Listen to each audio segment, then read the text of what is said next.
चलो भाई 1.9 तुम्हारी मेरे साथ की माइक्रो इकोनॉमिक्स की पहली क्लास, बहुत पहली क्लासेस चल रही है पर ठीक है।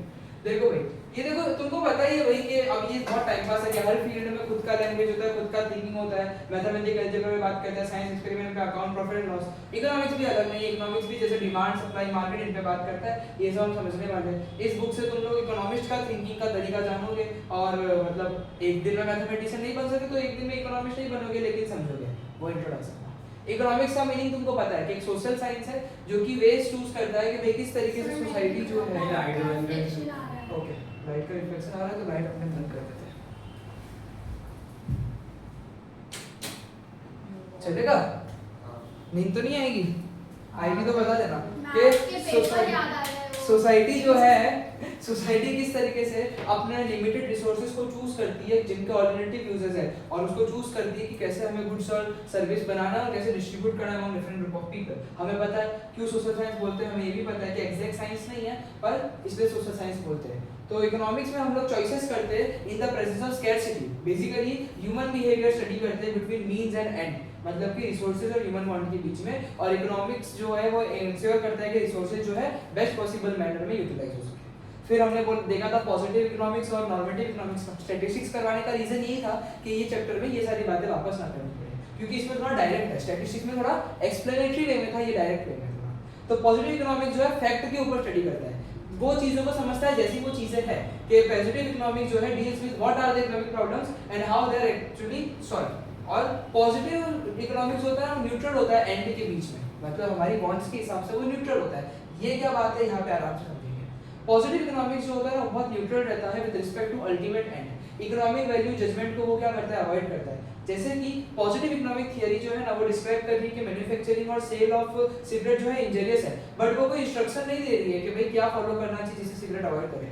न्यूट्रल है, बॉन्ड के हिसाब से बस वो बता रहे थे कैसे हो रहा है, या फिर बता देगा इंजरियस है, उसको कैसे प्रोडक्शन रोके या अवॉइड करे उसका कंजम्पशन, वो सब नहीं बताएगा। जो हमने कल भी देखा था कि इकोनॉमिक्स में प्रॉब्लम क्या है, स्टैटिस्टिक्स में प्रॉब्लम क्या है, प्रॉब्लम बता देगा, आइडेंटिफिकेशन करवा देगा, हाउ टू सॉल्व इट वो नहीं बताते स्टैटिस्टिक्स खासकर। यानी कि इसमें भी कुछ चीजें पॉजिटिव इकोनॉमिक्स में ऐसी है। और do not confuse statement of positive economics as statement of truth, यानी पॉजिटिव इकोनॉमिक्स के स्टेटमेंट जो है वो स्टेटमेंट ऑफ ट्रुथ से अलग होते हैं। यानी कि पॉजिटिव इकोनॉमिक्स के स्टेटमेंट या स्टेटमेंट ऑफ ट्रुथ में ऐसे ट्रू फॉल्स वाली चीजें होती है। कैसे if Paras says that India is larger than China in terms of land area, और उत्कर्ष कह रहा है कि China is larger than India in terms of land area, दोनों पॉजिटिव स्टेटमेंट है, पर परस रॉन्ग है, उत्कर्ष सही है। समझ रहे हो? पॉजिटिव स्टेटमेंट में डायरेक्टली बोल देते हैं। पॉजिटिव स्टेटमेंट में क्या होता है, डायरेक्टली बता देते हैं। मैं बोल रहा हूँ इंडिया बड़ा है, वो बोल रहा है चाइना बड़ा है, दोनों की पॉजिटिव स्टेटमेंट है। पर स्टेटमेंट ऑफ ट्रुथ क्या है कि शायद मैंने गलत बोला इंडिया बड़ा है और किसी और ने बोला चाइना बड़ा है तो सही है। मतलब positive statement of positive economics जो होता है ना वो क्लियर कट बस चीजों को बताता है, वो रॉन्ग है या राइट है उस पर फोकस नहीं करता है। तो चीजों को बता देना डायरेक्ट वे में, तो फैक्ट जो आते हैं मेरे पास जरूरी नहीं है कि सारे फैक्ट सही भी हो। तो पॉजिटिव इकोनॉमिक के स्टेटमेंट जो है वो हमेशा ट्रुथ हो, मतलब हमेशा सही हो, ऐसा नहीं होता है, ये समझना। तो हमें ध्यान देना है कि पॉजिटिव स्टेटमेंट को वेरिफिकेशन करना चाहिए वो सही है या फॉल्स है by comparing them with the actual data. यानी कि हमेशा सही नहीं होता है, वेरिफिकेशन उस पे करना पड़ता है। नॉर्मेटिव इकोनॉमिक्स बोलता है कि भाई क्या होना चाहिए, वो बोलता है व्हाट ऑट टू बी और how the economic problem should be solved. जैसे India should not be an over populated country और प्राइसेस शुड नॉट राइज, वो बताता शुड ऑड कि भाई ओवर पॉपुलेटेड नहीं होने चाहिए, प्राइस नहीं बढ़नी चाहिए। ये डिफरेंस बिटवीन जो मैं कल उस किताब में ढूंढ रहा था वो इस किताब में। ये पॉजिटिव इकोनॉमिक्स और नॉर्मेटिव इकोनॉमिक्स में क्या फर्क है कि ये जो है व्हाट इज द प्रॉब्लम और how the problem are actually solved, ये है व्हाट ऑट टू बी और how the problem should be solved. इसको हम वेरीफाई करते हैं एक्चुअल डेटा से, इसको वेरीफाई नहीं कर सकते क्योंकि ये तो प्रेडिक्शन है। और फिर ये भी बोल रहे रियल डिस्क्रिप्शन होता है यहाँ पे, ये बस आइडियल चीजें बताता है। इंडिया ओवर पॉपुलेटेड नहीं होनी चाहिए, ये आइडियल चीज है। पर पॉजिटिव इकोनॉमिक्स क्या बताता है, भाई ओवर पॉपुलेटेड हो गई है, अब क्या क्या प्रॉब्लम हो रहा है वो बता रहा है। तो आइडियल चीज है वहां पे, ये फैक्ट पे बेस्ड है और ये सजेस्टिव नेचर का नहीं है, ये हमारे ओपिनियन पे बेस्ड होता है, इसलिए सजेस्टिव नेचर का होता है। इसमें कोई वैल्यू जजमेंट नहीं मिलती है, it is neutral between the end. और यहाँ पे वैल्यू जजमेंट मिलती है, एग्जांपल कि प्राइसेस कांस्टेंटली बढ़ रहे हैं, इनइक्वालिटी ऑफ इनकम हो रहा है। यहाँ पे बोलते हैं कि ऐसा स्टेप लेना चाहिए जिससे प्राइस कंट्रोल रहे, इनइक्वालिटी रिड्यूस करनी चाहिए। तो ओपिनियन पे बेस्ड है, सजेशन पे बेस्ड है, और ये डायरेक्टली फैक्ट तो अगर जिसमें शुड आए तो फिर इसको मैं नॉर्मेटिव बस। Micro economics and macro economics, basically micro economics जो होती है ना वो प्राइस थ्योरी और macro economic concept theory, income theory है। छोटे लेवल बड़े लेवल का तो हमने डेफिनेशन का देखा ही था कि माइक्रो इकोनॉमिक्स जो होता है वो छोटे लेवल की चीजों को स्टडी करता है और मैक्रो इकोनॉमिक्स जो होता है वो बड़े लेवल की चीजों को स्टडी करता है। इनकी डेफिनेशन प्राइस थियरी और इनकम थियरी के ओरिएंटेशन में भी आती है। प्राइस थियरी के ओरिएंटेशन में क्या होता है, आप individual demand, individual supply, individual सारी चीजें देख रहे हो अगर, तो आप उससे प्राइस डिटरमाइन कर सकते हो। मतलब किसी चीज का प्राइस डिटरमाइन करना इज कॉल्ड कि छोटे लेवल में कोई चीज को स्टडी करना। तो प्राइस डिटरमिनेशन में माइक्रो इकोनॉमिक्स का रोल बहुत है। लेकिन इनकम डिटरमिनेशन एक जन की बात नहीं हो रही है ना, इनकम तो बहुत सारे लोगों की मिलाकर मानी जाती है नेशन में, तो वो माइक्रो इकोनॉमिक्स से अंदर आता है। जो मैं कहना चाह रहा हूँ वो बहुत ज्यादा अच्छी भाषा में यहाँ समझ आएगा। Adam Smith is considered to be the founder of the field of micro economics. ये बात ध्यान रखना, who is the founder of micro economics? Adam Smith, उसने ढूंढा है। टर्म माइक्रो जो है वो ग्रीक वर्ड माइक्रोस से है, जिसका मतलब होता है स्मॉल। तो माइक्रो इकोनॉमिक्स जो है ना वो बिहेवियर और इकोनॉमिक एक्शन स्टडी करता है स्मॉल और इंडिविजुअल यूनिट का किसी भी इकोनॉमी में, जैसे कोई पर्टिकुलर कंज्यूमर, कोई फर्म या कोई छोटा ग्रुप ऑफ इंडिविजुअल यूनिट्स। जो कंसेप्ट है माइक्रो इकोनॉमिक्स का वो बहुत ज्यादा इंपॉर्टेंट है। क्यों? क्योंकि वो बेसिकली हमें किस तरीके से इकोनॉमी काम करती है उसका बेसिक बताता है। बेसिकली फाउंडेशन है छोटी छोटी चीजें। तो माइक्रो इकोनॉमिक्स इकोनॉमिक थ्योरी का वो पार्ट है जो individual unit of an economy की स्टडी करता है। इकोनॉमी के अंदर इंडिविजुअल यूनिट्स को स्टडी कौन करता है? माइक्रो इकोनॉमिक्स स्टडी करता है। Individual income, individual output, price of a commodity, main tool demand और सप्लाई है। किसी भी माइक्रो इकोनॉमिक्स में मेन टूल क्या होता है? डिमांड और सप्लाई। किसी भी इंडिविजुअल यूनिट को स्टडी करना है तो उसके डिमांड, उसके सप्लाई के स्टडी के बिना तुम उसमें स्टडी नहीं कर सकते। तो मेन टूल क्या है? डिमांड और supply. Macro economic, macro word आया है ग्रीक वर्ड मैक्रोस से, जिसका मतलब होता है लार्ज। तो मैक्रो इकोनॉमिक्स में हम लोग ओवरऑल परफॉर्मेंस बात करते हैं इकोनॉमी में, जैसे कि inflation, unemployment, poverty. Macro economics में ऐसी प्रॉब्लम को लेकर कंसर्न दिखाया जाता है। तो मैक्रो इकोनॉमिक्स इकोनॉमिक थ्योरी का वो पार्ट है जो बिहेवियर को स्टडी करता है ऑफ एग्रीगेट्स, ओवरऑल चीजों को स्टडी करता है। वो इकोनॉमी को एज अ होल एक चीज मानकर पूरी इकोनॉमी को पढ़ता है। यानी कि इकोनॉमी एक है, उसके अंदर के एक चीजों को नहीं देखता, इंडिविजुअल को नहीं देखता, पूरी इकोनॉमी को एज अ होल मानकर चीजें समझता है। National income, aggregate output, aggregate consumption, इसके मेन टूल भी डिमांड सप्लाई है, लेकिन एग्रीगेट डिमांड और एग्रीगेट सप्लाई है। इकोनॉमिक्स के मेन टूल डिमांड और सप्लाई है। माइक्रो इकोनॉमिक्स के लिए डिमांड सप्लाई डायरेक्ट बोल दो, इंडिविजुअल डिमांड इंडिविजुअल सप्लाई बोल दो, और मैक्रो के लिए एग्रीगेट डिमांड एग्रीगेट सप्लाई बोल दो। माइक्रो वर्सेस मैक्रो में याद करने का तरीका बताया कि माइक्रो में आई आता है, आई मतलब इंडिविजुअल, और मैक्रो में ए आता है, ए मतलब एग्रीगेट। ये याद करने के तरीके और कुछ नहीं है, बट नॉर्मल बात है, हमको याद रह जाती है। ये उसका डिफरेंस बिटवीन है। जो हमने पढ़ा बातें वही है और कोई भी बात नहीं याद है, पर हाँ ये सारी बातें याद कर लो। अगर मैं तुमको बोलता हूं तुम सिर्फ डब्बा भी याद करोगे, ऊपर की सारी बातें जाने दोगे ना तो भी चलेगा। बहुत रेयरली आता है टेबल, वो लोग 6 मार्क में ना अच्छा सवाल पूछते हैं, टेबल कभी कभार ही पूछते हैं। इनिशियल में तो फिर भी हो सकता है टेबल दे दें, बाकी तो टेबल जनरली नहीं। 3 मार्क तक में आ सकता है। बुक में जो पीछे रहते हैं वो ऐसे ही आते हैं, वही आते हैं और वैसे भी हो सकते हैं, पर मोस्टली वही एकदम थरोली कर रहे हैं। इसलिए ये किताब के अलावा मैं कहीं पे दिमाग ही नहीं लगाता। ये किताब इज द बेस्ट। ऐसा एग्जाम में जो पीछे दिया है ना सेम टू सेम, जो बैक एक्सरसाइज है ना वो same to same, back exercise multiple choice question है, सेम टू सेम आ सकता है। सिर्फ इसमें से ही क्वेश्चन रहेगा, नॉट ऑलवेज, बट बेस यही है, बेस तो यही है। पर आजकल तो सीबीएसई भी थोड़ा आ सकता है, पर कंसेप्ट तो ये तो दिमाग लगाना थोड़ा बहुत ऐसा, पर 90% यही होता है। पर मैं तुमको ये भी बता दूं कि आगे जाके जब अच्छे चैप्टर होंगे तो बहुत गलत चैप्टर्स हैं, जब अच्छे चैप्टर आएंगे तब बाहर की भी चीजें हो सकती हैं। अल्टीमेटली कंसेप्ट समझो, एक्सरसाइज करो, मोर देन इनफ है, पेपर अपने आप सॉल्व हो जाएगा। जितना हैवी तुम समझ रहे हो ना सीबीएसई को, एक्चुअली उतना हैवी नहीं है। तुम लोग हार्डर बोर्ड में नहीं आए हो, तुम लोग इजियर बोर्ड में शिफ्ट हो, ये बात को कभी मत भूलना। तुम आईबी से सीबीएसई शिफ्ट हो, तुम इजी में शिफ्ट हो, तो तुमको बहुत हार्ड नहीं पड़ेगा, और तुम लोग उतने कैपेबल हो। बस तुमको एक जो बुक से पढ़ने का हैबिट है ना वो बहुत ज्यादा नहीं है। मैं नोट्स भी इसीलिए दे रहा था कि आगे जाके कोई शिफ्ट करेगा ना तो तुमको बुक से पढ़ने की आदत हो। तो नोट्स पढ़ते हो तुम लोग, जैसे पीएनडी के पढ़ते थे साइंस के नोट्स, वैसे ये भी पढ़ना है।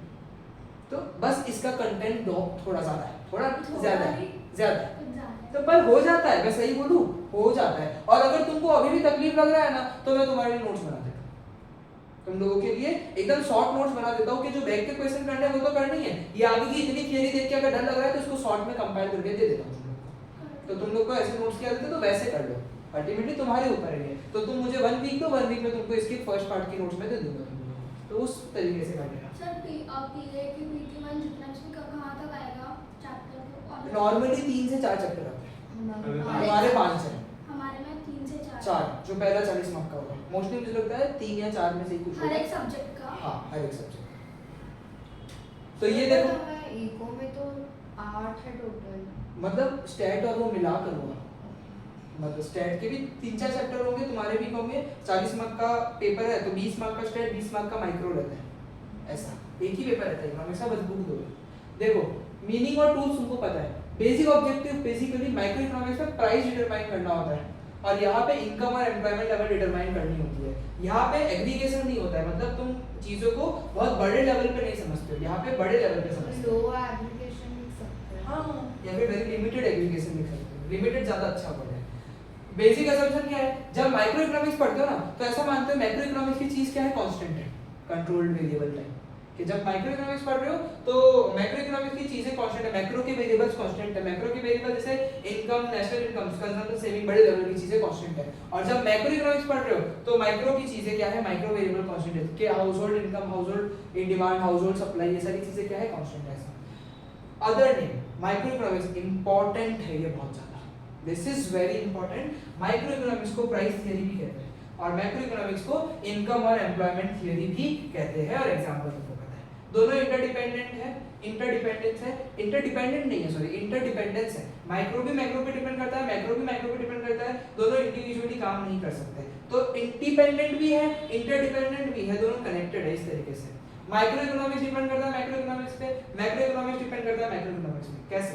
माइक्रो इकोनॉमिक्स कैसे डिपेंड करता है, जैसे लॉ ऑफ डिमांड है, तो बेसिकली माइक्रो इकोनॉमिक्स डिपेंड कर रहा है मैक्रो इकोनॉमिक्स पे कि law of demand came into existence from the analysis of behaviour of group of people. बहुत सारे लोगों के स्टडी करके ही तो लॉ ऑफ डिमांड बनता है, तो मैक्रो इकोनॉमिक्स का है ये। जैसे law of demand micro economics का वो है, तो वो कब बना, जब हमने बहुत सारे लोगों की डिमांड को स्टडी किया। तो मैक्रो इकोनॉमिक्स पे डिपेंड किया ना कि आपने बहुत सारे लोगों बड़े लेवल पे आगे स्टडी की, एग्रीगेट को स्टडी किया।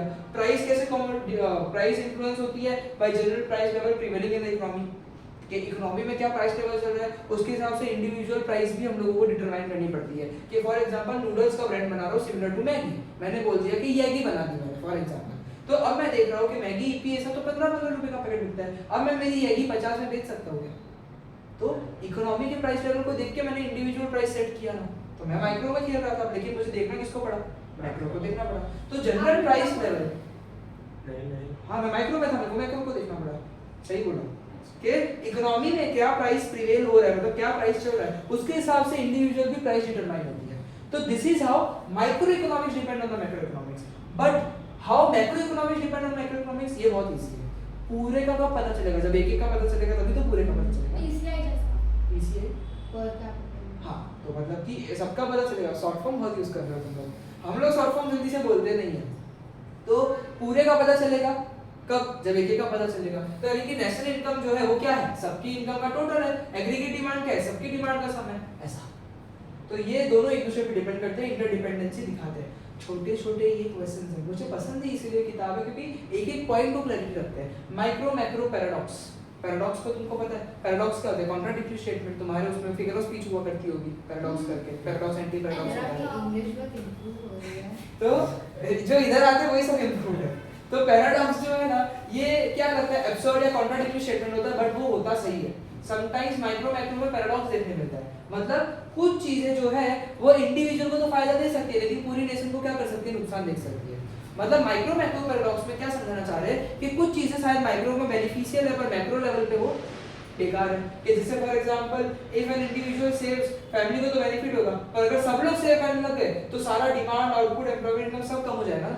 सब लोग पैसा बचा रहे तो कोई डिमांड ही नहीं कर रहा, डिमांड नहीं कर रहे प्रोडक्शन नहीं होगा, लोगों के पास जॉब नहीं है क्योंकि काम ही नहीं है, प्रोडक्शन नहीं है तो लीकेज जैसा होगा काइंड ऑफ। तो यानी कि क्या है इसमें मेन चीज कि इंडिविजुअल तक ठीक है, ओवरऑल में बिगड़ सकता है, या ओवरऑल में ठीक हो सकता है, इंडिविजुअल में भी बिगड़ सकता है, सब चीजें हैं। तो पैराडॉक्सेस यहाँ पे देखने मिलते हैं कि कुछ चीजें जो है माइक्रो के लिए अच्छी है तो मैक्रो के लिए खराब है, ऐसा भी हो सकता है। दोनों में से कौन इंपॉर्टेंट है, तो दोनों अपनी अपनी जगह पे बहुत इंपॉर्टेंट है, उसको हम लोग ऐसे कंपैरिजन नहीं कर सकते, सबका अपना अपना इम्प्रूवमेंट है। तो दोनों अप्रोच सप्लीमेंट्री है एक दूसरे के। सप्लीमेंट्री मतलब एक के बिना दूसरा नहीं चलेगा। सप्लीमेंट्री का मतलब क्या होता है, एक के बिना दूसरा नहीं चलेगा। तो एक का अप्रोच जो है वो दूसरे के ऊपर सुपीरियर है, ऐसा कुछ हम नहीं समझ सकते। बट हमें जरूरत है कि दो अलग अलग तरीके से हम लोग समझें, कि माइक्रो को अलग तरीके से समझा जाए और मैक्रो को जो है अलग तरीके से समझा जाए।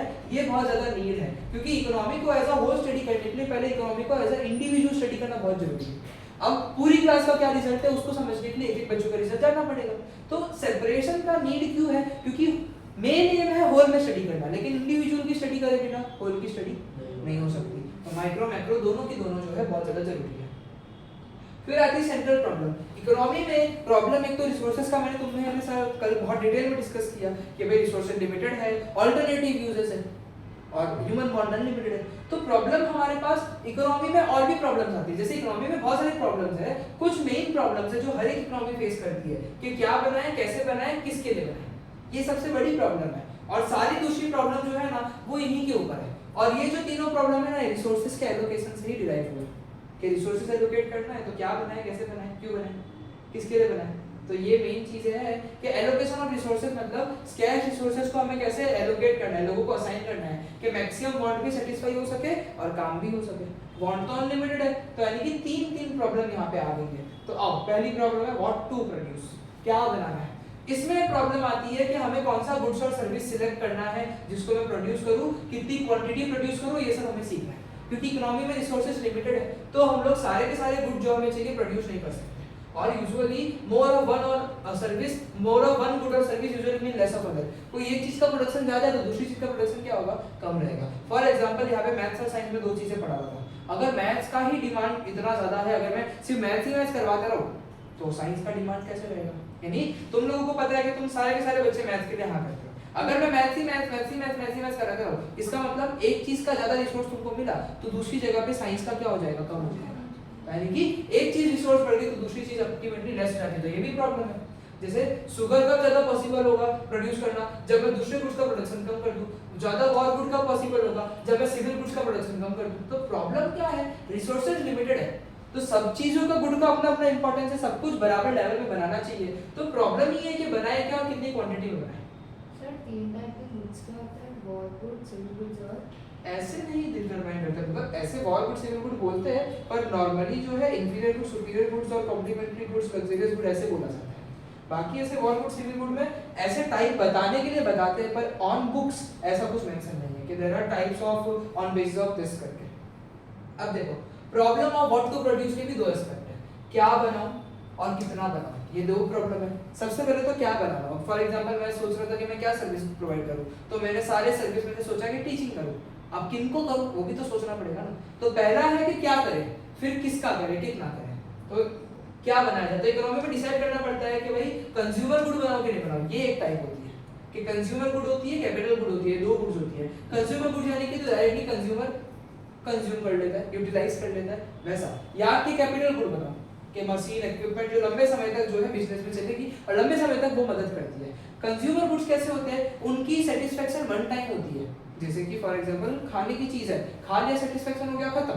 पर जैसे स्मार्ट बोर्ड है, इसकी सेटिस्फेक्शन जो है कंटिन्यूअस मिलती रहती है। आज यूज किया, कल यूज किया, परसों यूज किया, फोन है तो उसको कैपिटल गुड में मिलते हैं। तो कैपिटल गुड ऐसे गुड्स होते हैं जो बार-बार सेटिस्फेक्शन देते हैं और कंज्यूमर गुड्स ऐसे गुड्स होते हैं जो एक बार कंजम्पशन हो गया तो सेटिस्फेक्शन हो गया उसका। तो ये दो टाइप है। तो प्रॉब्लम आता है कंज्यूमर गुड बनाओ कि कैपिटल गुड बनाओ।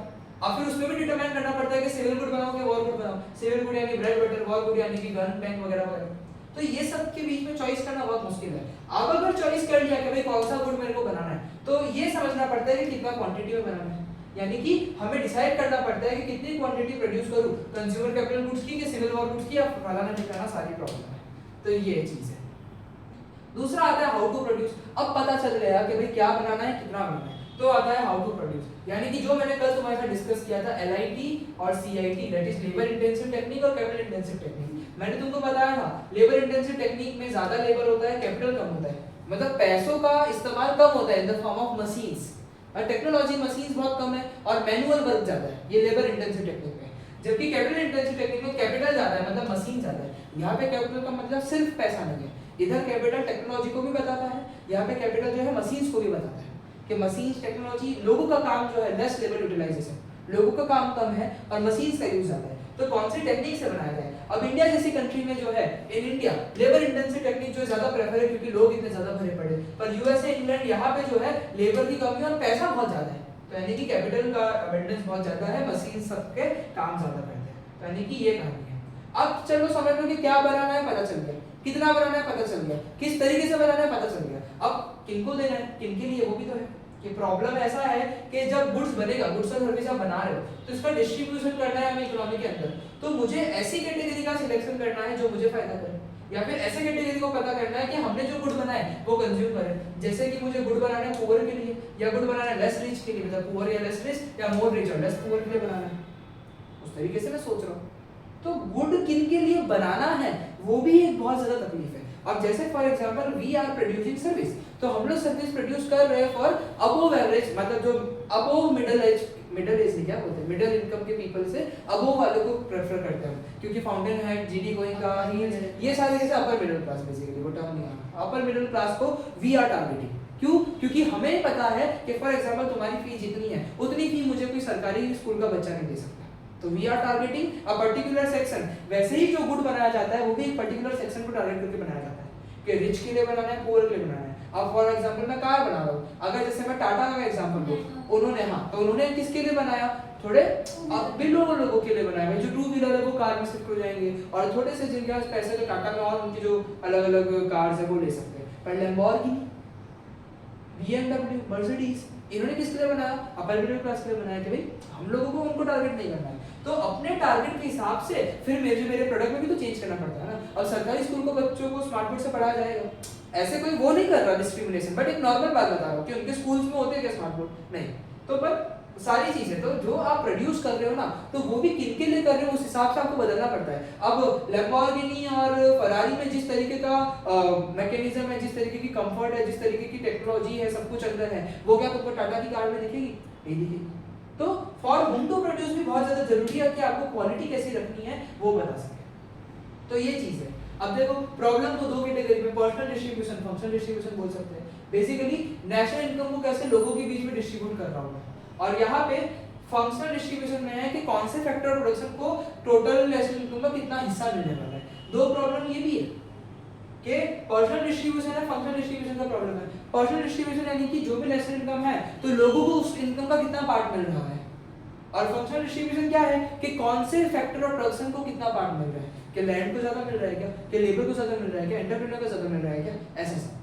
तो ये चीजों के बारे में भी इकोनॉमिक्स में बहुत सारी प्रॉब्लम्स है और उसको भी हम लोग को समझना पड़ता है। तो मेन ये तीन ही प्रॉब्लम है हमारे पास, ठीक है। अब देखो इन सीबीएसई, ये तुम्हारे सिलेबस की बात नहीं कर रहा, मैं तुमको नॉर्मली बता रहा हूँ कि सीबीएसई में बच्चे जो है बहुत ज्यादा कॉम्पिटिटिव एग्जाम्स पे 11th 12th में इंडल्ज करते हैं। तो एग्जाम, एक एग्जाम होती है CUET, common university entrance exam होती है, वो तो हर एक बच्चा करता ही करता है। तुम्हारा अगर वैसा कुछ का एम हो ना, तो देखो इन बुक्स में पीछे बूस्ट सेक्शन होते हैं, बूस्टर सेक्शन होते हैं इन बुक्स में, तो उसको रीड करके समझ के चलना, क्योंकि वो बूस्टर सेक्शन है ना तुम लोगों को मदद करेंगे आगे जब सीयूईटी जैसे एग्जाम दोगे ना, तो उसमें थोड़ा हाई लेवल प्रिपरेशन चैप्टर के बाद। हाँ, तो रीड करके रखना, वो नॉर्मली ट्यूशंस में नहीं होते हैं, पर तुम लोग रीड करके रखना, कुछ इक्का दुक्का डाउट हो तो मैं करवा दूंगा, कोई प्रॉब्लम नहीं है। तो वो तुमको आगे जाके सीयूईटी में मदद लगेगा। तो तुम लोगों को क्या कोर्स करना है ना, तुम लोग वो भी अभी से सोच के चलना, क्योंकि कोर्स ओरिएंटेड प्रिपरेशन करनी पड़ती है। तो यानी कि वो जैसे तुम लोगों ने तो लगभग सोच के रखा है, तुम लोगों ने मैथ्स का सोच के रखा है, तुमने साइकोलॉजी का सोच के रखा है, तो मतलब अपने फील्ड पे स्टिक रहना, ज्यादा चेंजेस की तरफ मत जाना, अभी भी समय है कि अभी भी अगर तुम लोग को अनश्योर हो कि तुम तुम्हारे सब्जेक्ट के साथ जा सकते हो या नहीं जा सकते हो, तो थोड़ा सोचो, बात करो, समझो और फिर चेंजेस करो। लेकिन अभी जो है 1-2 महीने में क्लियर करके उस एम में काम करना चालू कर देना। और एग्जाम्स देना, यूनिवर्सिटीज एग्जाम्स पे बहुत फोकस रहती है, तो उस तरीके की एग्जाम का सिलेबस भी अलग होता है, प्रिपरेशन भी अलग होती है, तो थोड़ा बहुत साइड बाय साइड जो है तुम लोग अपना मेहनत करते रहें। Opportunity cost, next best alternative forgone, ऐसा करके बोला जाता है। बेसिकली जो ऑल्टरनेटिव कॉस्ट है ना, वो नेक्स्ट, ये एकदम ही सेम है कि is the cost of next best alternative for. दो जगह पे मुझे जॉब थी, मेरे को दो जगह पे ऑप्शन था, 30,000 की जॉब थी, 40,000 की जॉब थी, मैंने 40,000 की जॉब सेलेक्ट की, तो मेरा अपॉर्चुनिटी कॉस्ट क्या है, 30,000। यानी कि बेसिकली हमेशा हमें चॉइसेस करनी पड़ती है। तो हम लोगों का जो प्रीवियस बेस्ट चॉइस था, जिसको छोड़कर हमने न्यू बेस्ट चॉइस पे आए हैं, वो हमारा क्या बन जाता है, अपॉर्चुनिटी कॉस्ट बन जाता है। जैसे कि हम लोग एक बैंक में काम कर रहे हैं 70,000 रुपए पर महीने की, हमें दो ऑफर मिले 60,000 और 65,000, तो हियर जो अपॉर्चुनिटी कॉस्ट है वो 65,000 है, क्योंकि सबसे बेस्ट अगला वाला वही। क्लियर है? ठीक है, ये तो तुमको आता भी है, तो इस पे क्या जाओ, ये हमारा इधर हम लोग आराम से रहेंगे। 1.8 मतलब 8 टॉपिक हमारे हो गए हैं, खैर कुछ था भी नहीं इतना कुछ खास। अब हम लोग को आराम से जाना पड़ेगा। अगर इसमें वो शिफ्ट हाँ, प्रोडक्शन पॉसिबिलिटी फ्रंटायर, पीपीएफ या प्रोडक्शन पॉसिबिलिटी कर्व, पीपीसी भी बोलते हैं इसको। तो ये क्या है basically economics is about graph. यहाँ पे ग्राफ्स की बारी आती है, तो हम लोग ग्राफ बनाएंगे, इसको बोलते हैं स्केड्यूल। स्केड्यूल तुम लोग बोल सकते हो, स्केड्यूल मतलब टेबल। तो इकोनॉमिक्स में हम लोग स्केड्यूल, ग्राफ, थियरीज ये सब बहुत ही ज्यादा करते हैं। ये तो इंट्रोडक्शन है, अब सेकंड चैप्टर ही करोगे तो तुम लोग 6-7 ग्राफ देख लोगे, थर्ड चैप्टर करोगे 3-4 ग्राफ और देख लोगे। मतलब ग्राफ्स के ऊपर बहुत ज्यादा इकोनॉमिक्स बेस्ड है। तुम्हारे 6 मार्क के आंसर में अगर ग्राफ और स्केड्यूल नहीं बना दो तो तुम्हें 6 मार्क जिंदगी में नहीं मिलेंगे। यानी ये बहुत इंपॉर्टेंट है समझना। और विद इन मल्टीपल ग्राफ तुम रट्टा नहीं मार सकते, तो समझना पड़ेगा कंसेप्ट केस में। इजी होते बहुत वो नहीं होता है। रिसोर्सेज की तो स्कैरसिटी है, हमारे वांट्स को सेटिस्फाई नहीं कर सकते। इवन इफ इकोनॉमी जो है वो रिसोर्सेज को बेस्ट पॉसिबल मैनर में यूज कर रही है ना, तो भी उसकी कैपेबिलिटी जो है बहुत रेस्ट्रिक्टेड है। मतलब वो मैक्सिमम प्रोडक्शन नहीं कर सकती क्योंकि रिसोर्सेज ही क्या है, लिमिटेड है। मैक्सिमम सेटिस्फैक्शन नहीं कर सकती वांट का, क्यों? क्योंकि रिसोर्सेज क्या है, लिमिटेड है। तो हम लोग सब कुछ नहीं बना सकते जो मुझे चाहिए, तो मुझे इकोनॉमिक डिसीजन लेने पड़ते हैं। इकोनॉमिक डिसीजन में क्या होता है कि हमें चॉइस करनी पड़ती है कि among alternate goods and service कौन सा गुड्स और सर्विस सबसे बेस्ट रहेगा जो मेरे वांट को सेटिस्फाई करे। तो सोसाइटी को भी क्या करना पड़ता है, डिसाइड करना पड़ता है कि क्या बनाए out of an almost infinite range of possibility. ये है। तो जैसे जैसे as the choice is to be made between infinite possibilities, economist ने अज्यूम किया एक very basic economy with only 2 goods, say gun and butter. ये असम्पशन है, economics is based on assumptions. तो असम्पशन है कि एक बार ऐसा मानते हैं कंसेप्ट समझने के लिए कि इकोनॉमी में there are only 2 types of good, 2 ही गुड है, एक गन्स है और क्या है, बटर है। तो इकोनॉमिस्ट ट्रेडिशनली रिप्रेजेंट करते थे रेंज ऑफ चॉइस, जिसको वो बोलते थे प्रोडक्शन पॉसिबिलिटी शेड्यूल, जो टेबल बनाते थे। और ग्राफिकली जब वो बताते थे तो वो बोलते प्रोडक्शन पॉसिबिलिटी फ्रंटायर या प्रोडक्शन पॉसिबिलिटी कर्व। तो पीपीएफ क्या है, ये बेसिकली ग्राफिकल रिप्रेजेंटेशन होता है पॉसिबल कॉम्बिनेशन ऑफ 2 गुड्स का, जो कि हम लोग गिवन रिसोर्स और टेक्नोलॉजी से जो है बना सकते हैं। ध्यान देना, वर्ड्स बताओ, गिवन रिसोर्स एंड टेक्नोलॉजी, ये नहीं लिखोगे मार्क्स नहीं मिलेगा, ठीक है? तो ये कुछ ऐसे वर्ड्स है, ग्राफिकल प्रेजेंटेशन, पॉसिबल कॉम्बिनेशन। तो ये है बेसिकली। मैं तुमको बताता हूँ, रिसोर्सेज क्या है, लिमिटेड है। अगर मैं गन ज्यादा बनाऊंगा तो बटर कितने बनेंगे, कम बनेंगे। बटर ज्यादा बनाऊंगा तो गन कितने बनेंगे, कम बनेंगे। तो बेसिकली पीपीएफ का कांसेप्ट क्या है कि एक अजम्पशन माना गया है कि इकोनॉमिक्स में कितने गुड्स है, देयर आर ओनली 2 गुड्स, और 2 गुड्स को बनाने के लिए, 2 गुड को बनाने के लिए how many possible combination are there. जैसे समझ लो मैं 10 बटर और 5 वो गन बना सकता हूँ, फिर 9, 6, 4, 7 ऐसे करके बना सकता हूँ मैं। तो गिवन रिसोर्सेज से, अवेलेबल रिसोर्सेज से कितने कॉम्बिनेशंस है जो तुम बना सकते हो 2 गुड्स के, वही तुमको बताता है production possibility frontier in a graphical way. यहाँ पे ग्राफिकल वे में बनाया जाता है। और सिर्फ 2 ही गुड लेके गए हैं कंसेप्ट को सिंपल रखने के लिए और इजी अंडरस्टैंडिंग के लिए, पर आगे जाके बहुत सारी चीजें हम समझते हैं। तो इसके पीपीएफ को और क्या क्या बोलते हैं, पीपीसी बोलते हैं, प्रोडक्शन पॉसिबिलिटी बाउंड्री बोलते हैं, ट्रांसफॉर्मेशन कर्व बोलते हैं, ट्रांसफॉर्मेशन बाउंड्री, ट्रांसफॉर्मेशन फ्रंटायर बोलते हैं। ये सारे नाम हैं किसके, पीपीएफ के। किसके नाम है ये सारे, पीपीएफ के दूसरे नाम हैं। असम्पशंस देख लो, कभी भी कोई कंसेप्ट को समझना है ना, एक पूरा वो है, प्रोसीजर है, मेथड ही समझ लो कि भाई सबसे पहले तुम लोग रेटरी में क्या करते थे, हाइपोथेसिस लिखते थे, फिर वेरिएबल लिखते थे। वैसा ही यहाँ पे कोई भी लॉ के ऊपर जो है पूरा एक सीक्वेंस है। सबसे पहले लॉ डिफाइन करो, उसके असम्पशंस के बारे में बताओ, और फिर उसके ऊपर टेबल बनाओ, ग्राफ को कंक्लूड करो। 6 मार्क तुम्हारे हाथ में, समझे? तो तुमको पूरा आ सकता है पीपीएफ को डिटरमाइन करो, पूरा एक्सप्लेन करो। तो पहले स्टेटमेंट लिखो, असम्पशन लिखो, टेबल बनाना, ग्राफ बनाना, कंक्लूजन लिखना, बात खत्म। तो हम लोगों ने डेफिनेशन देख ली, राइट? डेफिनेशन देख ली, अब असम्पशन देखेंगे पार्ट नंबर 2। सर अगर ऐसा क्वेश्चन तो टेबल में जो बनाना है जैसे यहाँ पे मतलब प्रोवाइड करेंगे ना, नहीं, वो हमारे असम्पशन से सब बनेगा, मेरी रखना मर्जी पड़ेगा है। टेबल भी। टेबल जो है ना अपनी मर्जी से बनता सर है। टेबल में हमेशा 1 2 3 4 5 वाले हाँ, फॉलो करते ऐसा ही फॉलो करने का वही ज्यादा फायदेमंद है। वही हमेशा फायदेमंद है। तुम लोग जो चीजों को सोच रहे हो कि अरे यार ये टेबल ऐसा करना पड़ेगा, वैसा करना पड़ेगा, ये सीबीएसई में बहुत नॉर्मल बात होती है, क्योंकि ये टेबल रटना नहीं है, ये टेबल हमारी मर्जी से बनाना है। तुमको मैं ये टेबल बना कैसे उसका मतलब अगर समझा दूंगा तो तुम कोई भी नंबर्स ले लोगे अपनी मर्जी से, तुम आराम से बना सकते हो, राइट? यानी कि ये तुम लोग आराम से कर सकते हो, पर समझो इसको चलो अच्छे से। तुम लोग ना टेंशन बहुत ज्यादा मत करो, आराम से तुम्हारे मार्क्स आएंगे। जैसे अभी प्रियासा ने बोला 60-65% का वो ऐसे वो सोच रही है, 80% तो आराम से आएंगे, उससे ऊपर भी 90 तक टच करना है तो थोड़ा बहुत और मेहनत करना पड़ेगा। मतलब हार्ड नहीं है, ये सारी चीजें दिखने में ऐसी है लेकिन है बहुत आसान।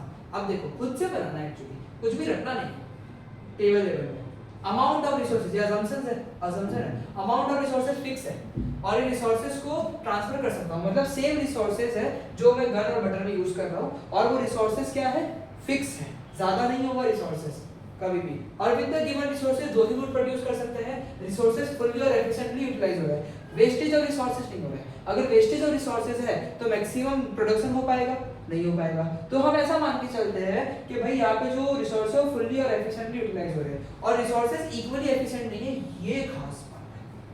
कि समझ लो कि भाई गन और बटर है, ठीक है, 10 आइटम से एक गन बनता है तो 5 आइटम से बटर बन जाता है। This is what we call कि they are not equally efficient. कि फॉर एग्जांपल दूध है, दूध से मैं काजू कतली भी बना रहा हूँ और मैं क्या बना रहा हूँ, रबड़ी भी बना रहा हूँ। तो 1 लीटर दूध से आधा किलो काजू कतली बनती है, तो 1 लीटर दूध से 700 ग्राम रबड़ी बन रही है। समझे कि they are not equally efficient, कि same quantity of resources will not necessarily make same quantity of goods. ये बहुत जरूरी बात है समझने के लिए। तो यही मतलब है कि रिसोर्सेज इक्वली एफिशिएंट नहीं है प्रोडक्शन में। तो जब रिसोर्सेज को हम ट्रांसफर करते हैं ना एक गुड के दूसरे गुड के प्रोडक्शन में, तो प्रोडक्टिविटी कम हो जाती है। और लेवल ऑफ टेक्नोलॉजी भी क्या है, कांस्टेंट है। जो लेवल ऑफ टेक्नोलॉजी है वो भी क्या है, कांस्टेंट है। तो पीपीएफ का कंसेप्ट हम जो है एक इमेजिनरी हाइपोथेटिकल शेड्यूलर डायग्राम से समझते हैं। हमने क्या समझा, 7 पॉसिबिलिटी बना ली, ABCDEFG 7 पॉसिबिलिटी है ना। अगर मैं समझ लो कि 21 गन बना रहा हूँ, मेरे पास जितने रिसोर्सेज है उससे मैं अगर 21 गन बना रहा हूँ तो मैं बटर नहीं बना पा रहा। फिर मैंने देखा कि मैंने अगर 1 गन कम की ना, तो यहाँ पे कितना कम हो गया, 2, यहाँ पे 1 बटर बन गया। फिर 2 कम किया, यहाँ पे 1 और बन गया, 3 कम किया, 1 और बन गया, 4 कम किया, 1 और कम हो गया, 5 कम किया, 1 और हो गया। अब इसके ऊपर ना एनालिसिस करते हैं, थोड़ा ना ध्यान देना। नंबर्स कैसे हैं पता है, ये जो नंबर्स है ना ये याद हो जाते हैं। एक क्वांटिटी 0 1 2 3 4 5 6 होती है, एक क्वांटिटी 21 20 18 15 11 ऐसे जाती है। अब ये याद कैसे हुआ, देखो तुम्हारे सामने मैंने बिना देखे बोल दिया, याद कैसे हुआ। एक 21 0 याद करो, इसको 1 कम करोगे तो 1 बढ़ेगा, राइट। अब ये कितना कम हुआ था, -1 हुआ था, फिर -2 करना है, फिर -3 करना है, -4 करना है, -5 करना है, -6 करना है। Linear arithmetic. तो अच्छा वैसे क्वाड्रेटिक है, हाँ क्वाड्रेटिक है। तो इसमें जो है 1 2 3 4 5 6 जो है कम हो रहा है, और यहाँ पे सिर्फ 1 1 1 ही जुड़ रहा है। अब इसका एनालिसिस करो इस असम्पशन से, हमारे रिसोर्सेज तो क्या है, रिसोर्सेज लिमिटेड है। तो जब मैंने गन की क्वांटिटी घटाई तभी बटर की क्वांटिटी बढ़ी। ऐसा नहीं हो सकता कि गन भी 21 बना रहा हूँ और बटर भी 6 बना रहा हूँ। Why? Because resources are fixed, resources are limited, but these resources are transferred.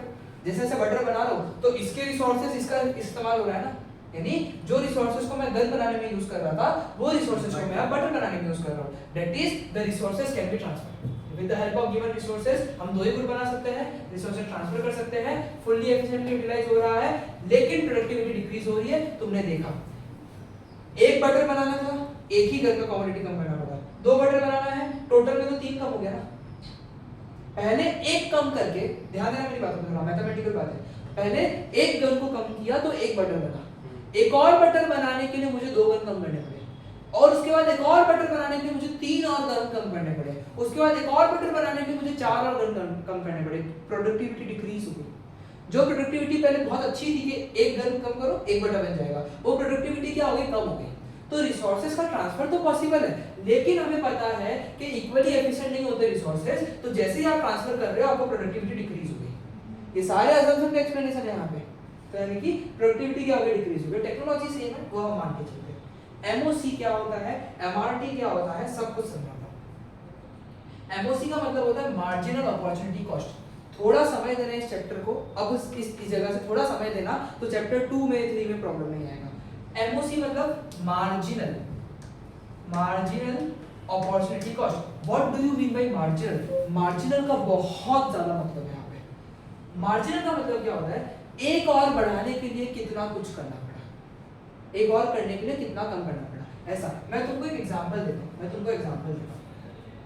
मैं यहाँ पे नंबर ऑफ बैचेस, ट्यूशन का एग्जांपल देता हूँ कि तुमको थोड़ा रिलेटेबल और क्लियर हो जाए। Number of batches, total income लगाता हूँ। हाँ, एक बैच है तो मेरी इनकम समझ लो कि भाई 50,000 है, 2 बैच है मेरी इनकम 90,000 हो गई, 3 बैच है मेरी इनकम मान लिया 30,000 हो गया, 4 बैच बना दिए मैंने, मेरी इनकम मान लिया 60,000 हो गया, 5 बैच बनाया मान लिया 80,000 हो गया। ये मेरी इनकम बन गई है, ठीक।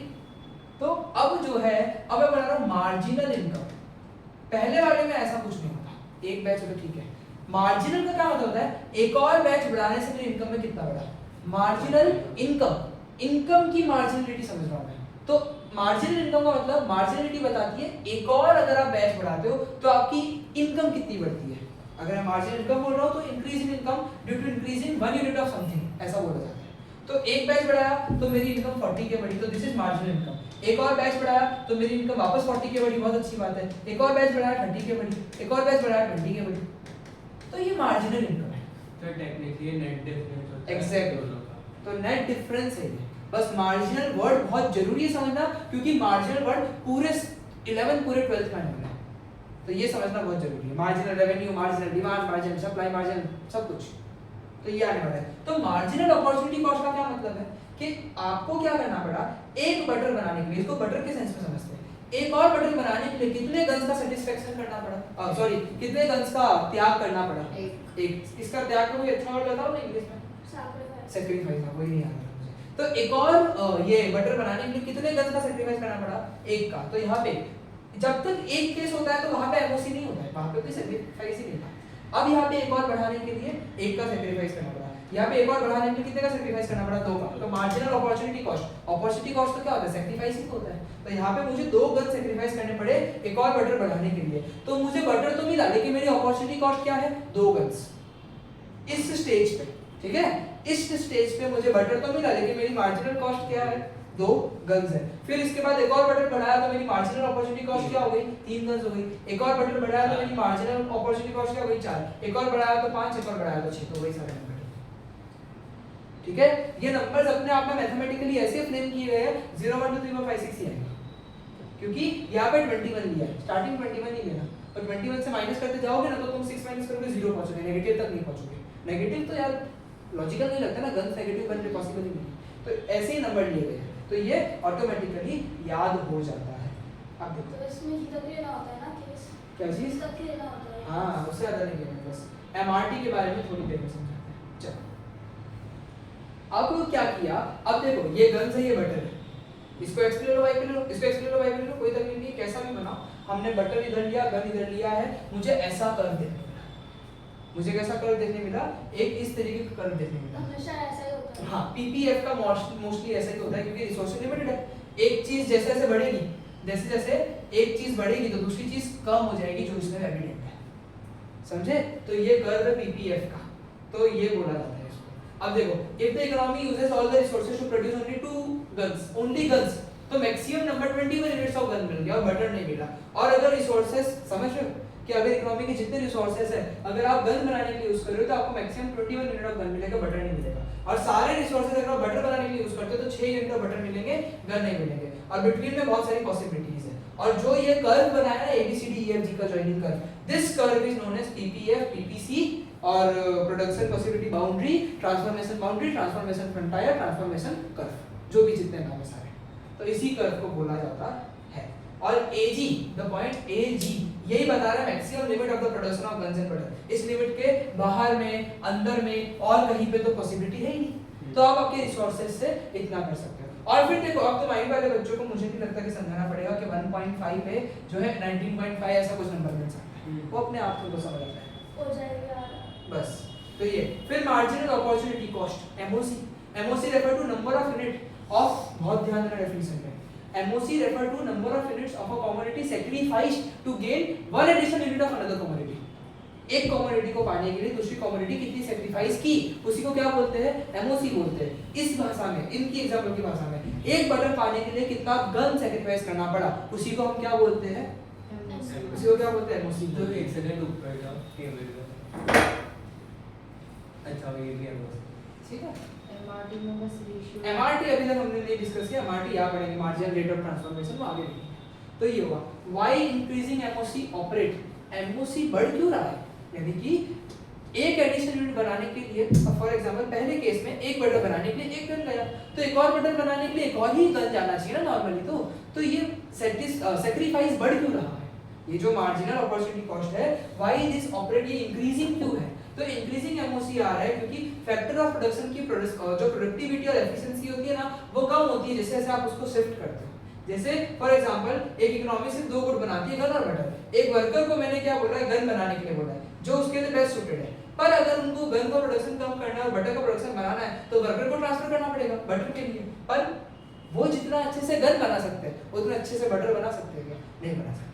अनटिल अनलेस वो दोनों का एक्सपर्ट हो तो अलग बात है, पर नॉर्मली ऐसा नहीं होता है। इसीलिए प्रोडक्टिविटी जो है वो कम हो जाती है और अपॉर्चुनिटी कॉस्ट बढ़ जाते हैं, मार्जिनल अपॉर्चुनिटी कॉस्ट बढ़ जाता है कि फर्दर एक और यूनिट बढ़ाने के लिए जो आपका सेक्रीफाइस है वो क्या होता रहता है, ज्यादा होता रहता है। जैसे अगर 1 घंटे में फॉर एग्जांपल मैं मेरी बात कर रहा हूँ, किसी तुम्हारी बात नहीं कर रहा, मैं 1 घंटे में 10 घंटे मैथ्स पढ़ाऊंगा, तो पहले घंटे में जितना तेजी में और जितना इंटरेस्ट है और जितनी एक्यूरेसी से पढ़ा पाऊंगा, तुमको क्या लगता है 90-10 घंटे में एक्यूरेसी मेरे अंदर भी बचेगी?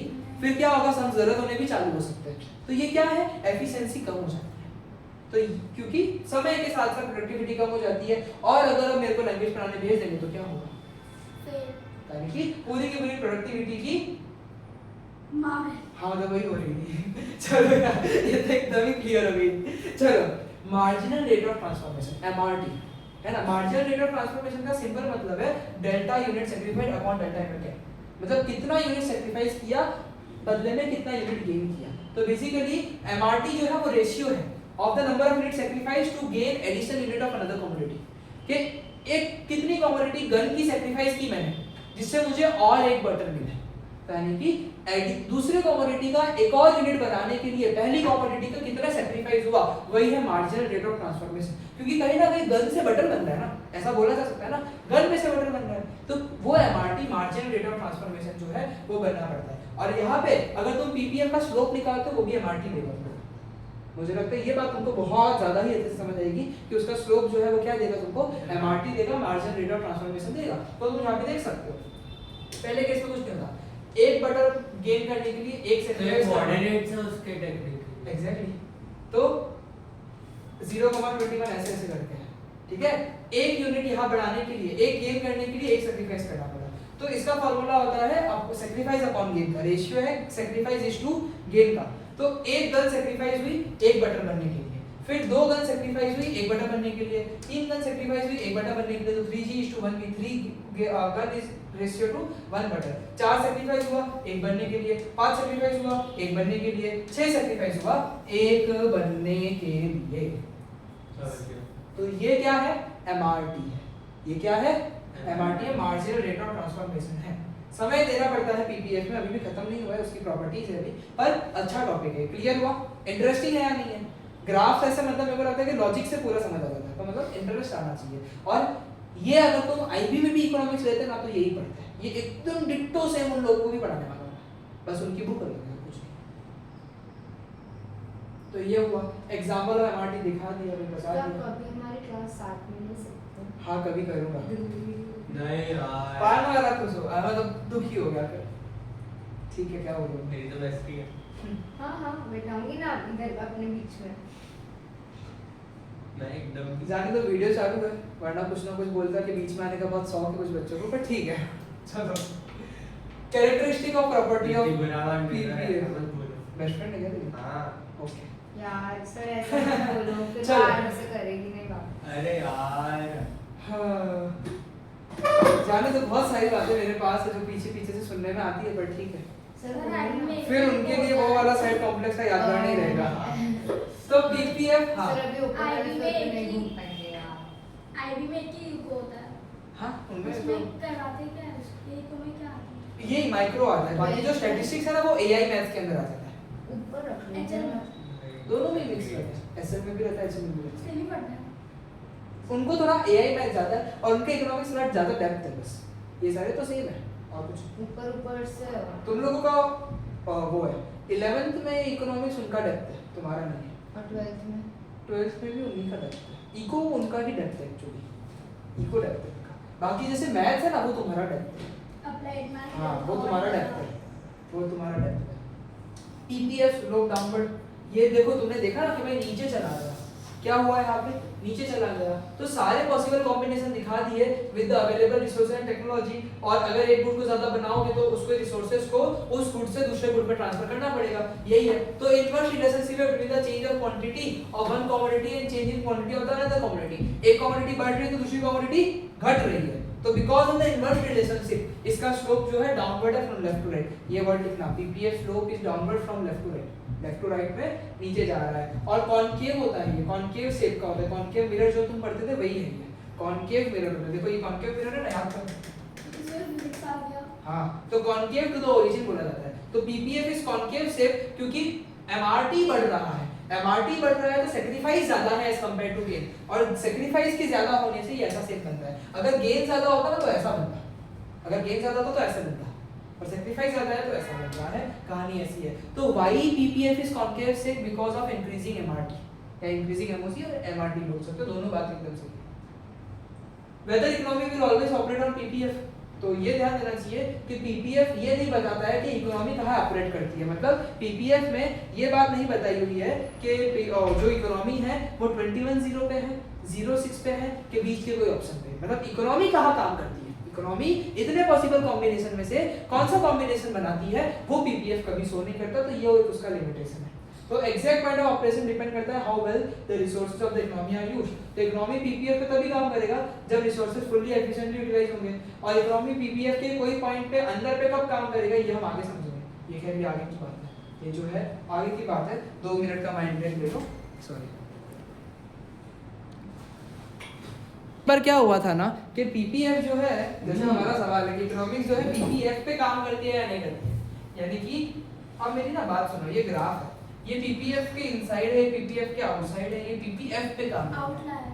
हाँ, तो इकोनॉमिक्स जो है यहाँ पे आउटलायर टर्म गलत है एक्चुअली। तो इकोनॉमिक्स जो है वो इस पॉसिबल कॉम्बिनेशन पे काम करती है, या वो जो है इस पे काम नहीं करती, इस पे काम करती है। कोई ऐसा पॉइंट जो कि कहा हो पीपीएफ के अंदर हो, या इकोनॉमी कोई बाहर के पॉइंट पे काम कर रही है कि बाहर का कॉम्बिनेशन कैसा है 5 पे 21 है। ऐसा भी तो हो सकता है कि भाई हमारे अजम्पशन है रिसोर्स लिमिटेड है, टेक्नोलॉजी लिमिटेड है, इकोनॉमी एग्जैक्टली कहाँ काम कर रही है कि अंदर पे है कि 2 पे 6 ही बना रही है, जबकि 2 पे तो 18 बनने चाहिए थे।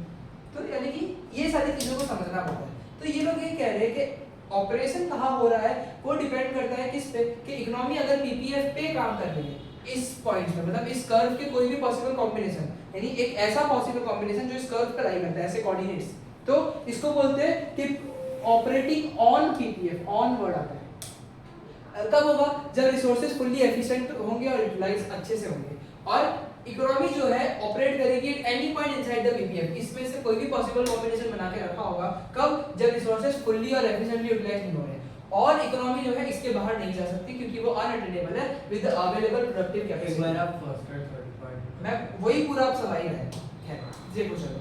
Attainable and unattainable combination, let us clear the concept of attainable. Attainable combination क्या होता है? बेसिकली ऐसे कॉम्बिनेशन जिस पे इकोनॉमी नॉर्मली ऑपरेट करती है, कि नॉर्मली अगर समझ लो कि एक्चुअल में गन और बटन ही है सिर्फ, तो ये जितने पॉसिबल कॉम्बिनेशन है ना, तो कोई भी फैक्ट्री कॉम्बिनेशन नहीं चला सकती, क्योंकि इकोनॉमी के अंदर कोई भी रिसोर्सेज फुल्ली और एफिशिएंटली यूटिलाइज करना हमारे लिए बहुत ज्यादा मुश्किल है। तो economy normally under the PPF काम करती है, यानी कि उनके पास पॉसिबल कॉम्बिनेशन क्या होंगे कि 4 और 9 का कॉम्बिनेशन होगा, जबकि 4 पे तो 12 होने चाहिए थे। पर इतनी एफिशिएंट यूटिलाइजेशन इकोनॉमी में करना रिसोर्सेज की थोड़ी मुश्किल है, उसकी वजह से जो है इस तरीके से काम हो रहा है। समझ रहे हो मेरी बात?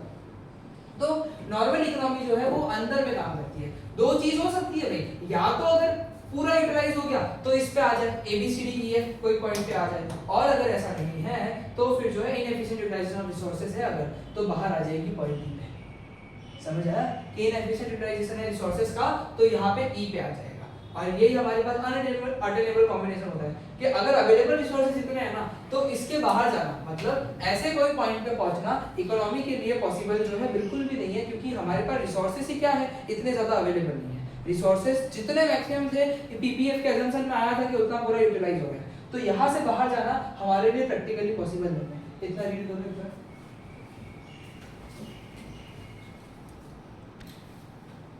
समझे? अब अपने ये इनसाइड और आउटसाइड और ऑन वाला चीज समझ गए कि अंदर कब है, जब एफिशिएंट यूटिलाइजेशन ऑफ रिसोर्सेज नहीं है। अगर ऑप्टिमम यूटिलाइजेशन ऑफ रिसोर्सेज है तो एबीसीडी में से कोई पॉइंट आएगा, एंड दिस इज अनअटेनेबल। ये आप अचीव नहीं कर सकते हो with the given amount of productivity that depends on resources and technology both. यानी कि इधर एक जो वर्ड आया था ना, इधर एक वर्ड आया था, हाँ, with the available productive capacity, so this capacity depends on resources and technology both. Project out है ऊपर हो रहा था खाली कॉन्केव शेप के लिए ना, पर अगर कॉन्वेक्स शेप हुआ तो ये आगे आएगा। यही जो तेरा डाउट है ना, इसका एक्सप्लेनेशन जो है वो आगे है। जगह नहीं है, तो मैं इसकी तो बात कर अब देखो अनअटेनेबल कॉम्बिनेशन मैंने तुमको बता दिया। अब देखो पीपीएफ और एमआरटी, हम लोग एमआरटी मेजर कर सकते हैं पीपीएफ पे ही स्लोप निकाल के। बेसिकली दो पॉइंट के बीच में देखो ये लोग क्या कर रहे हैं, राइज और रन वाला खेल खेल रहे हैं। ये रहा तो राइज अपॉन रन, ये कोऑर्डिनेट पता कर लेंगे और इसका ये वैल्यू आ जाएगा, स्लोप का काम खत्म हो गया।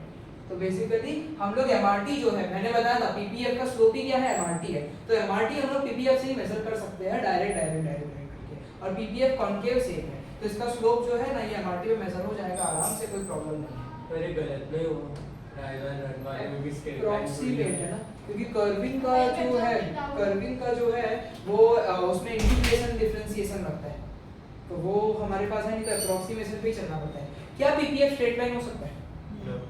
इन्होंने बोला है PPF can be straight line if MRT is constant. एक गन का एक बटर, एक गन का एक बटर, एक गन का एक बटर, एक गन का एक बटर है अगर, तो फिर पीपीएफ स्ट्रेट लाइन हो सकता है। मतलब same amount of commodity sacrifice कर रहे हो to gain an additional unit of another commodity. और ये कब पॉसिबल है कि रिसोर्सेज इक्वली एफिशिएंट हो for the production of all goods. इस हमने देखा था ना, इक्वली एफिशिएंट नहीं होता है।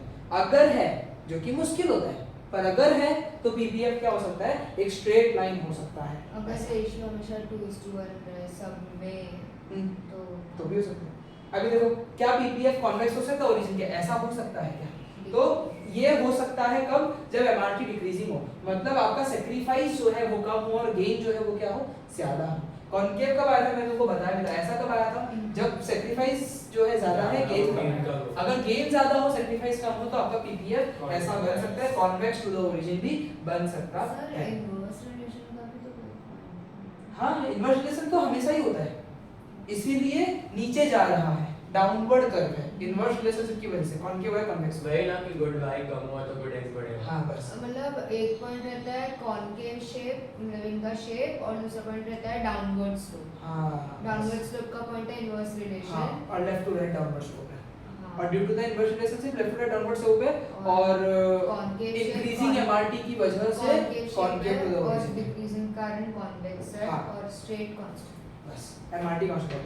बट इन रियल लाइफ हमेशा कॉनकेव ही देखा जाता है, स्ट्रेट लाइन और कॉन्वेक्स नहीं देखा जाता, क्योंकि एमआरटी बढ़ती रहती है। तो रियल लाइफ में ये एमआरटी ऑलवेज इंक्रीजेस, तो पीपीएफ हमेशा कॉनकेव से भी होता है। थियोरेटिकल बातें हैं, ये रियल लाइफ में एग्जिस्ट नहीं करती है, पर समझना होता है सारे concepts.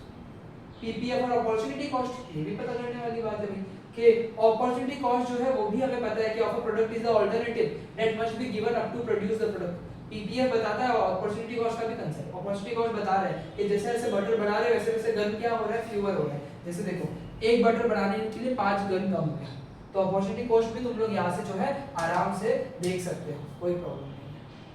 PPF as a transformation curve, PPF का स्लोप क्या बताता है, बेसिकली कितना डिफिकल्ट हुआ या कितना इजी हुआ एक गुड को दूसरे गुड में ट्रांसफॉर्म करने में। कि अगर स्लोप ज्यादा है तो it is very difficult to transform one good into another, अगर स्लोप कम है तो it is very easy to transform one good into another. तो बेसिकली इसका जो स्लोप है पीपीएफ का वो यही बताता है कितना आसान है कितना हार्ड है, तो स्लोप के ऊपर सारी चीजें बेस्ड है। तो पीपीएफ जो है बेसिकली ट्रांसफॉर्मेशन कर्व इसीलिए बोलते हैं कि बेसिकली हमें उससे पता चल रहा है ट्रांसफॉर्मेशन करने में कितना मेहनत लगा है, इसीलिए। फिर पीपीएफ में चेंज, ये है shift and rotation, last topic है इस चैप्टर का, फिर खत्म हो जाएगा। इसके मेन कंसेप्ट सारे, लेकिन वेरी इंपॉर्टेंट टॉपिक आता है, एक्चुअल में आता है। चेंज इन पीपीएफ, पीपीएफ तो अजम्पशन पे बेस्ड है कि रिसोर्सेज भी क्या है, फिक्स्ड है, पर इस चेंजिंग वर्ल्ड में प्रोडक्टिव कैपेसिटी भी जो है वो कंटीन्यूअसली चेंज होती रहती है, क्योंकि रिसोर्सेज बढ़ सकते हैं या कम हो सकते हैं। तो उसकी वजह से जो होते हैं पीपीएफ में भी चेंज आता है।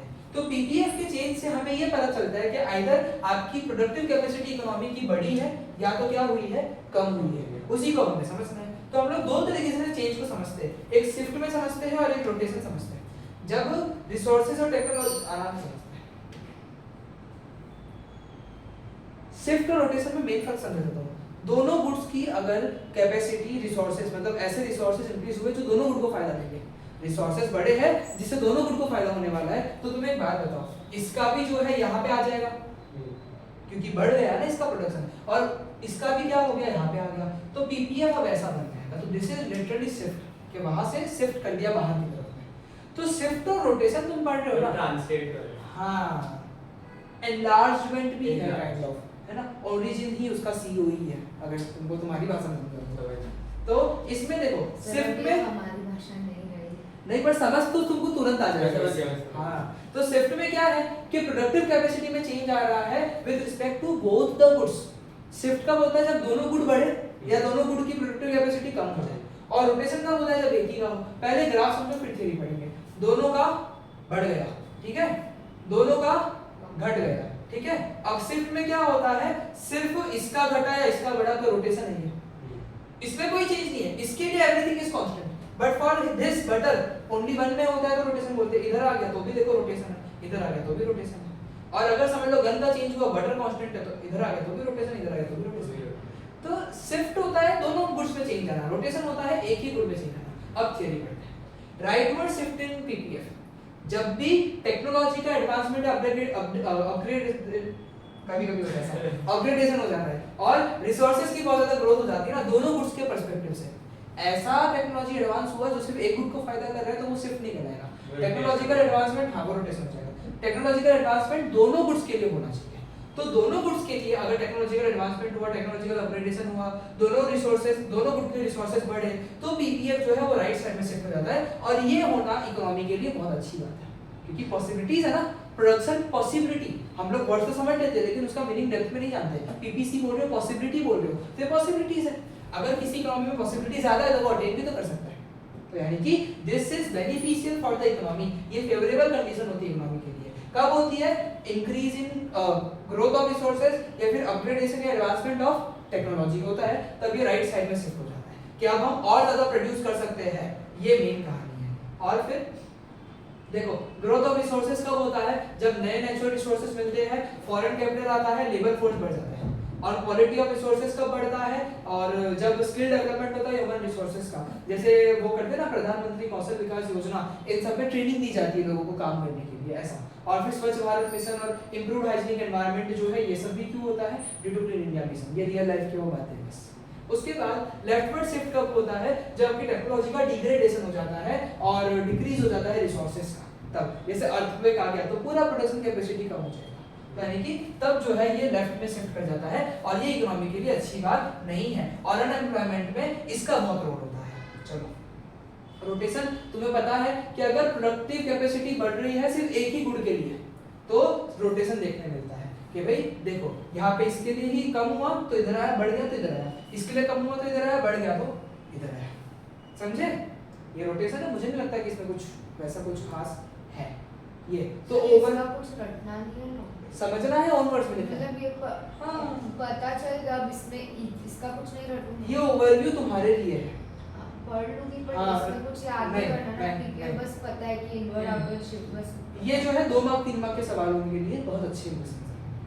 बाकी तो कितना रटना है मैं तुम्हारे नोट जल्दी प्रिपेयर कर लेता हूँ तो तुमको पता चल जाएगा। तो ये कहानी है। एक चैप्टर का 1-2 चैप्टर का नोट्स बना के पीडीएफ दे देता तो तुम लोग एक बार चालू कर दोगे, तो जब तक बुक प्रिंट नहीं हो गया था तब तक ये हो जाएगा। तो 2 दिन दो मुझे, तब तक मैं ये 2-2 चैप्टर के बना के दे देता हूँ। अब देखो लेट अस क्विक, हाँ तो ठीक है। अब देखो ये ओवरव्यू है पीपीएफ का, क्विक रिवीजन है। क्या पीपीएफ का स्लोप डाउनवर्ड होता है। As increase in production of one would require decrease in production of other. एक का प्रोडक्शन बढ़ेगा तो दूसरे का घटना पड़ेगा। पीपीएफ कॉन्केव शिफ्ट होता है इंक्रीजिंग एमआरटी के कारण, ध्यान रखना।